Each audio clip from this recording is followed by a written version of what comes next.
அடக்கினால் அடங்கி போக நாங்கள் அதிமுக அல்ல, எவ்வளவு மிரட்டினாலும் தமிழ்நாட்டில் இந்தியை திணிக்க முடியாது என்று முதலமைச்சர் மு ஸ்டாலின் திட்டவட்டமாக தெரிவித்துள்ளார்.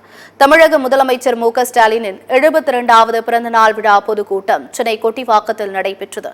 இதில் திமுக அமைச்சர்கள், சட்டமன்ற மற்றும் நாடாளுமன்ற உறுப்பினர்கள், கூட்டணி கட்சித் தலைவர்கள் என பலர் கலந்து கொண்டனர்.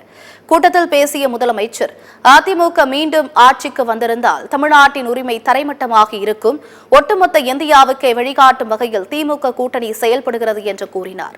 திமுக கூட்டணியில் கருத்து மோதல் இருக்கும், ஆனால் விரிசல் வராது என குறிப்பிட்ட முதலமைச்சர், கூட்டணியில் விரிசல் விடாதா என காத்திருப்பவர்கள் எண்ணத்தில் மண்தான் விடும் என்றும் தெரிவித்தார். தமிழகத்திற்கு வெள்ள நிதி உள்ளிட்ட எந்த நிதியையும் வழங்காமல் மத்திய அரசு வஞ்சித்து வருகிறது. கல்வியில் சிறந்து விளங்கும் தமிழகத்தை சிதைக்க புதிய கல்விக் கொள்கையை புகுத்த முயற்சி செய்து வருகிறது என்று கூறினார்.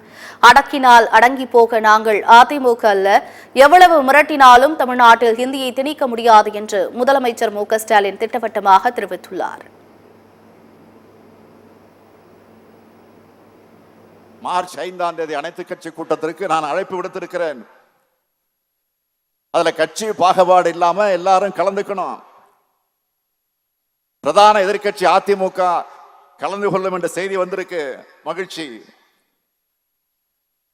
இதுல கலந்துக்க மாட்டோம்னு சொல்லி இருக்கிறாங்க. நான் அவங்களுக்கு சொல்லிக்கொள்ள விரும்புவது, இன்னைக்கு பாஜகவை மகிழ்விக்க நீங்க பண்ற அரசியல் சூழல்ல தமிழ்நாட்டுக்கு தீங்குதான் ஏற்படும். பாஜகவை நம்பி போனவங்க அவங்களுடைய தேவை தீர்ந்த உடனே மற்ற மாநிலங்கள் என்ன ஆனாங்களும் நீங்களே சிந்திச்சு பாருங்க.